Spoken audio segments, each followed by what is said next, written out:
तो बच्चों आ चुके हैं हम लोग नेक्स्ट स्लाइड पे। अब हम इस स्लाइड में देखेंगे कि चार्ज का ही पांचवा पॉइंट, हमने चार्ज के बारे में 4 पॉइंट अभी तक क्लियर किया। पांचवें पॉइंट में चार्ज के बारे में क्या देखेंगे, देख रहे हैं यहाँ पे जो पांचवा पॉइंट है कह रहा है त्वरित आवेश ऊर्जा मुक्त करता है। यानी जो एक्सीलरेटेड चार्ज होता है, यदि कोई आवेश अनियमित वेग से गतिमान है तभी उसमें त्वरण उत्पन्न होगा। अनियमित वेग से गतिमान है यानी एक्सीलरेटेड मोशन कर रहा है तो वह क्या करेगा, एनर्जी इमिट करेगा यानी एनर्जी को जनरेट वह करेगा। ये देखते हैं यहाँ पे, हम देख रहे हैं यहाँ पे फर्स्ट पॉइंट देखिए। अगर हमारा चार्ज यानी आवेश कैसे है बाबू, रेस्ट में है यानी विराम में है, अगर यानी रेस्ट में है तो वह अपने चारों तरफ क्या उत्पन्न करेगा, वैद्युत उत्पन्न करेगा। यदि कोई आवेश यदि कोई आवेश विराम में स्थित है तो वह अपने चारों तरफ क्या उत्पन्न करेगा, वैद्युत क्षेत्र उत्पन्न करेगा।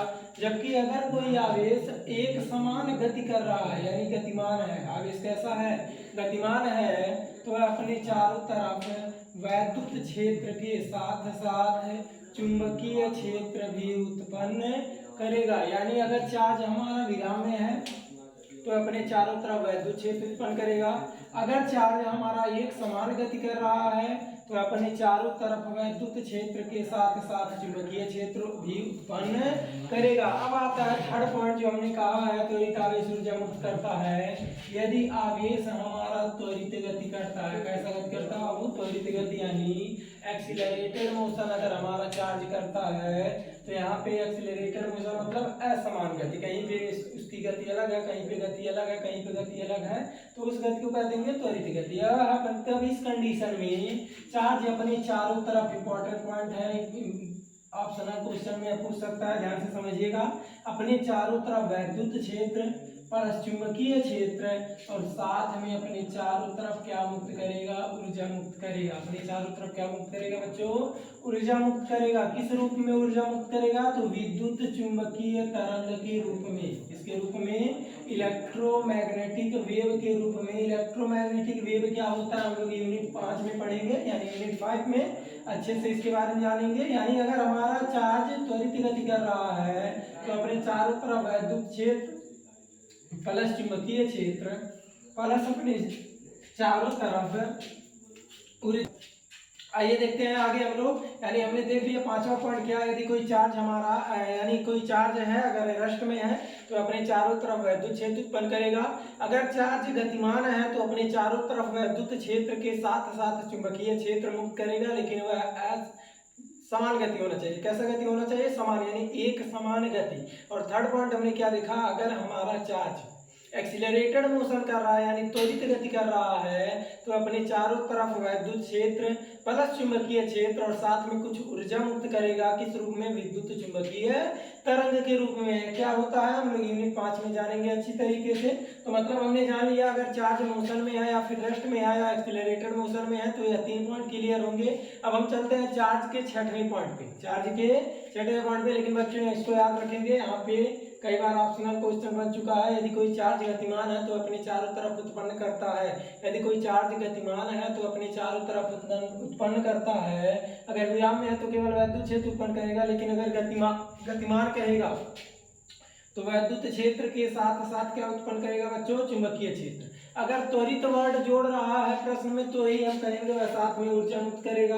अगर केवल इतना ही कह रहा है कि यदि कोई गतिमान आवेश अपने चारों तरफ उत्पन्न करता है तो हम कहेंगे वह क्या उत्पन्न करेगा, वैद्युत क्षेत्र के साथ साथ चुंबकीय क्षेत्र भी उत्पन्न करेगा। अब चार्ज के हम लोग 6वें पॉइंट पे चलते हैं। 6वां पॉइंट क्या कह रहा है, 6वें पॉइंट आवेशों का आकर्षण तथा प्रतिकर्षण। हमने स्टार्टिंग में ही पढ़ा कि चार्ज जो होता है वह किसी पदार्थ का प्रॉपर्टी होता है, गुण होता है, जिसके कारण वह किसी दूसरे पदार्थ को आकर्षित अथवा प्रतिकर्षित करता है। तो आइए जानते हैं आकर्षित और प्रतिकर्षित करते कब हैं।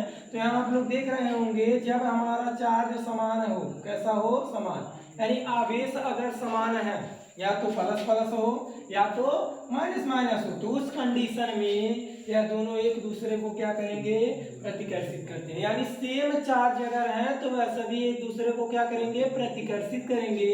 जबकि अगर चार्ज यही विपरीत चार्ज है यानी अपोजिट आवेश है तो इस कंडीशन में हमारा जो, यानी जैसे देख लीजिए यहाँ प्लस है, यहाँ क्या है, माइनस, या फिर यहाँ माइनस है, यहाँ क्या है, तो यह सभी एक दूसरे को क्या करेंगे, आकर्षित करेंगे। तो बच्चों हमने इस स्लाइड में देखा चार्ज का पांचवा पॉइंट और छठवां पॉइंट। अगले स्लाइड में हम देखेंगे चार्ज के नेक्स्ट पॉइंट को। तो बच्चों आ चुके हैं हम लोग नेक्स्ट स्लाइड में, और इस स्लाइड में हम देखेंगे चार्ज का 7वां पॉइंट क्या है। देखिएगा यहाँ पे कह रहा है आवेशित करने के तरीके, यानी हम किसी भी पदार्थ को चार्ज कैसे कर सकते हैं, यानी आवेशित कैसे कर सकते हैं। तो यहाँ पे आप देख रहे होंगे पहला पॉइंट जो लिखा है वह क्या है, फ्रिक्शन यानी घर्षण। घर्षण यानी फ्रिक्शन। घर्षण में क्या होता है, अगर हम दो ऑब्जेक्ट को आपस में फ्रिक्शन कराएं, क्या कराएं, फ्रिक्शन कराएं, तो वहां पे क्या होता है, चार्ज का स्थानांतरण होता है, यानी एक पदार्थ से आवेश दूसरे पदार्थ पे जाता है। कैसे, यहाँ पे आप देख सकते हैं कि अगर हमारे पास कांच की कोई छड़ है और उसको हम रेशम से रगड़ें, किससे रगड़ें बच्चों, रेशम से, यानी कांच की छड़ को अगर हम रेशम से फ्रिक्शन करा रहे हैं तो उस कंडीशन में हमारा जो कांच का छड़ हो जाएगा वह धनावेशित हो जाएगा। कैसा हो जाएगा, धनावेशित, जबकि रेशम जो होगा वह ऋणावेशित हो जाएगा। रेशम कैसा हो जाएगा बच्चों, ऋणावेशित। इसका मतलब क्या है, जब कांच की छड़ को हम रेशम से फ्रिक्शन कराएंगे, यानी जब उसको घर्षण कराएंगे, तो कांच की छड़ से कुछ इलेक्ट्रॉन निकल के कहाँ चले जाएंगे, रेशम पर चले जाएंगे, जिसकी वजह से कांच का जो छड़ हो जाएगा वह धनावेशित, और जबकि रेशम जो होगा वह कैसा हो जाएगा, ऋणावेशित हो जाएगा। यही प्रकार हम दूसरा एग्जाम्पल देख सकते हैं, अगर ऊन को हम प्लास्टिक की किसी वस्तु से रगड़ें, ऊन को प्लास्टिक की किसी वस्तु से रगड़ें, तो उस कंडीशन में भी देखेंगे ऊन हमारा धनावेशित हो जाएगा और प्लास्टिक कैसा हो जाएगा, ऋणावेशित हो जाएगा। इसका मतलब क्या, ऊन से कुछ इलेक्ट्रॉन निकल के कहाँ चले जाएंगे, प्लास्टिक की वस्तु पर चले जाएंगे। तीसरा पॉइंट है सूखा बाल यानी ड्राई हेयर। अगर हमारे पास है यानी सूखा बाल है और उसको हम कंघे से क्या करें, उसको झाड़ें, कंघे से सूखे बाल को क्या करें, झाड़ें, तो उस कंडीशन में भी क्या होता है, सूखे बाल से कुछ इलेक्ट्रॉन निकलकर कंघे पर चले जाते हैं, और जब वह कंघे पर जाते हैं तो उस कंडीशन में जो हमारा ड्राई हेयर होता है वह धनावेशित हो जाता है, और जो कंघा होता है वह ऋणावेशित हो जाता है। तो पहला पॉइंट हमने समझे कि किसी पदार्थ को हम चार्ज कैसे कर सकते हैं। तो पहला तरीका है फ्रिक्शन द्वारा। दूसरा कंडीशन क्या है, वैद्युत प्रेरण द्वारा। वैद्युत प्रेरण मतलब क्या, जैसे आप समझिए किसी चीज को मोटिवेट करना, किसी चीज को क्या करते हैं, मोटिवेट करना, यानी उसे बिना संपर्क में लाए, बिना संपर्क में लाए। कोई जैसे मोटिवेशनल स्पीच सुनते हैं तो वह आपको आके झकझोरता नहीं है, ऐसा ना कि आपको कहता कि आप क्या हो जाइए, चार्ज हो जाइए, उसको आप सुनकर क्या हो जाते हैं, चार्ज हो जाते हैं। उसी प्रकार सेम यहाँ पर है, वैद्युत प्रेरण द्वारा अगर कोई पदार्थ रख दिए हैं और किसी दूसरे पदार्थ को ला रहे हैं और बिना संपर्क में लाए, बिना संपर्क में लाए अगर यह दोनों पदार्थ चार्ज हो जा रहे हैं, तो उस प्रक्रिया को हम कह देंगे क्या, वैद्युत प्रेरण द्वारा वह पदार्थ क्या हो गए हैं, चार्ज हो जाए हैं। मतलब क्या है, यहाँ पे हमें पदार्थ को संपर्क में लाने की कोई जरूरत नहीं है। यानी सेकंड पॉइंट द्वारा हम कोई पदार्थ को कैसे चार्ज कर सकते हैं, यानी वैद्युत प्रेरण द्वारा। और तीसरा पॉइंट क्या है, संवहन द्वारा, यानी संवहन यानी चालन द्वारा। चालन द्वारा क्या होगा भाव, जब हम किसी दो ऑब्जेक्ट को हम संपर्क करके रख दें और वहां पे चार्ज का स्थानांतरण होने लगे, यानी इलेक्ट्रॉन का स्थानांतरण होने लगे और हमारे पदार्थ चार्ज हो जाए, पदार्थ क्या हो जाए, चार्ज हो जाए, तो चार्ज करने का यह तरीका आपका कहलाएगा संवहन द्वारा। यानी संवहन द्वारा हम किसी पदार्थ को क्या कर सकते हैं, चार्ज कर सकते हैं। कब पॉसिबल है, जब दो पदार्थ को हम संपर्क में रखेंगे और इलेक्ट्रॉन का स्थानांतरण होगा, उस कंडीशन में दोनों पदार्थ क्या हो जाएंगे, चार्ज हो जाएंगे। तो आई होप इस पॉइंट को आप लोग समझे होंगे।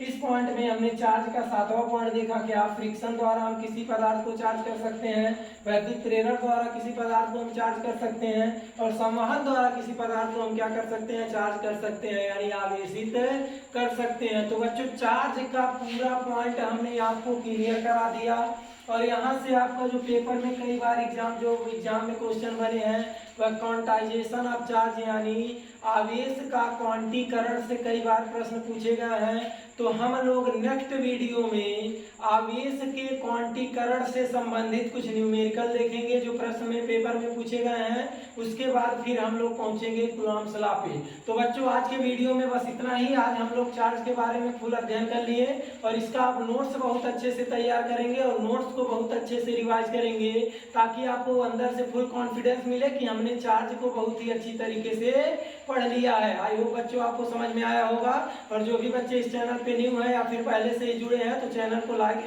वीडियो को लाइक कीजिएगा, और न्यू बच्चे हैं तो चैनल को सब्सक्राइब कीजिएगा और अपने दोस्तों के पास शेयर कीजिएगा, और बेल आइकन को भी प्रेस कर लीजिएगा ताकि आपका जो वीडियो हमारे यहाँ पे जो भी वीडियो अपलोड किया जाए वह वीडियो आपके पास तुरंत पहुँचे और आप उस वीडियो को जल्द ही जल्द क्या कर पाए, क्लियर कर लें, और आपका जो कॉन्सेप्ट हो बहुत अच्छे तरीके से क्या हो जाए, क्लियर हो जाए। तो बच्चों आज के लिए इतना ही, धन्यवाद।